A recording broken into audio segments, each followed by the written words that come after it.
What presuppositions still remain on the table when all said and done?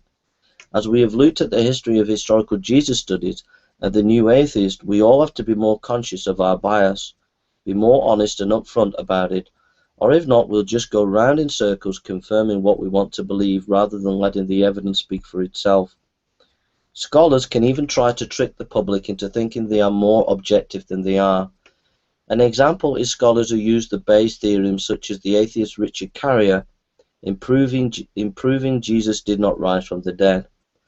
This theorem tries to show how the conditional probability of each set of probable causes for an observed outcome can be logically deduced from knowledge of probability of each cause and the conditional probability of the outcome of each cause.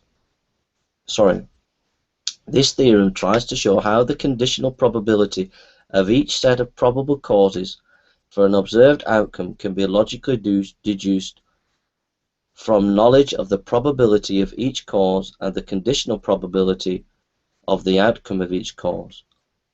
To be fair, it must also be noted, and I note this, that evangelical scholars have also used the Bayes theorem to prove their case for the resurrection. The Bayes theorem can be used by both sides to give the public the feel that what is being said is all scientific. Susan Hake, an atheist, has given a great lecture in warning us about using science as some authority to give our ideas more kudos than in reality. Science does not actually, sometimes, in historical inquiry, does not actually substantiate. Susan Hake, an atheist, has given a great lecture in warning us about using science as some authority to give our ideas more kudos than in reality. Science does not actually substantiate or remains neutral. Susan Hake, 6 Signs of Scientism. Dr.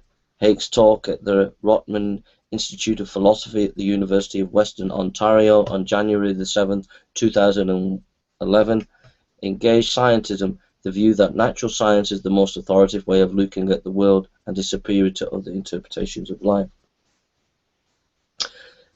We can see in the case of Dr. Richard Carrier that he already thinks Jesus is a myth, but he uses his Bayes theorem to make people think he is being objective in his historical work.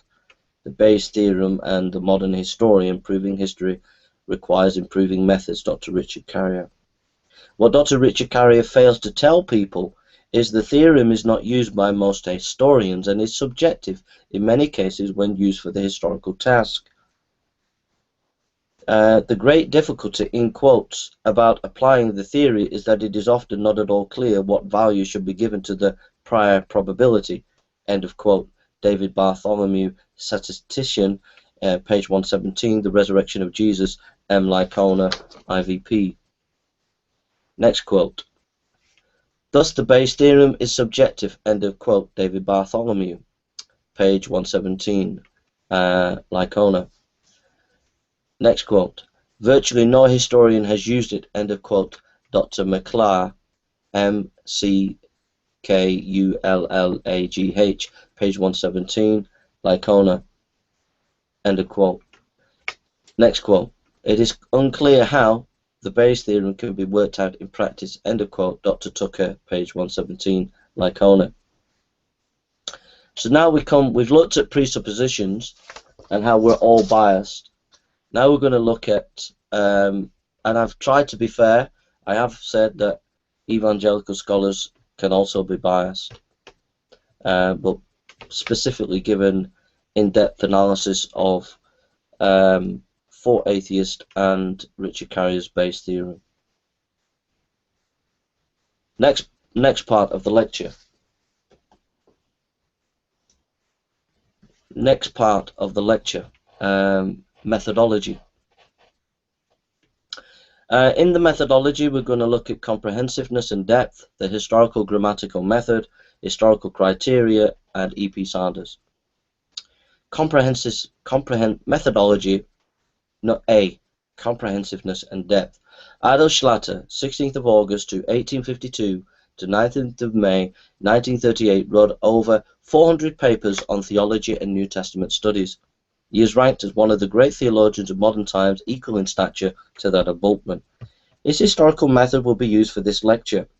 He advises that you avoid sectarian bias, that you study all relevant material before you come to any conclusion. He seeks to understand the historical context, and this is important, the historical context of any given ancient text. It gives equal time to primary source material and engaging with scholars in the field you are working. I think in this method you get comprehensiveness and depth to your scholarship. Adolf Schlatter, The Significance of Method for Theological Work, Translation and Commentary, Robert Yarbrough, is the paper that you need to read there. So we've looked at comprehensiveness and depth in our method, and then we're going to look at number B, the historical grammatical method. Next, I hope to use the historical grammatical method for understanding ancient text. The Academy today has many intellectual tools for understanding text, such as postmodern readings, feminist readings, post-colonial readings, etc. The HGM is short for historical grammatical method.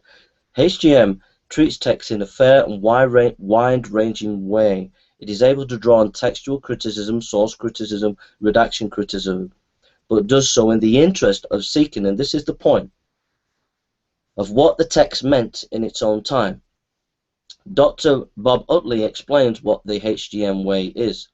Now, Dr. Bob Utley is a theologian, and he's going to explain the historical grammatical method as we would study the Bible, but the historical grammatical method is a good method to use for any ancient text. And it's important to use the historical grammatical method because it means that we're being more objective in our quotations of ancient historical material. Often in debates that I've heard many debates of scholars, atheist and Christian scholars, where they're debating or where they will in their writings quote ancient text, like it might be the Extension of Isaiah or Philo or Josephus, and then when you go and investigate them,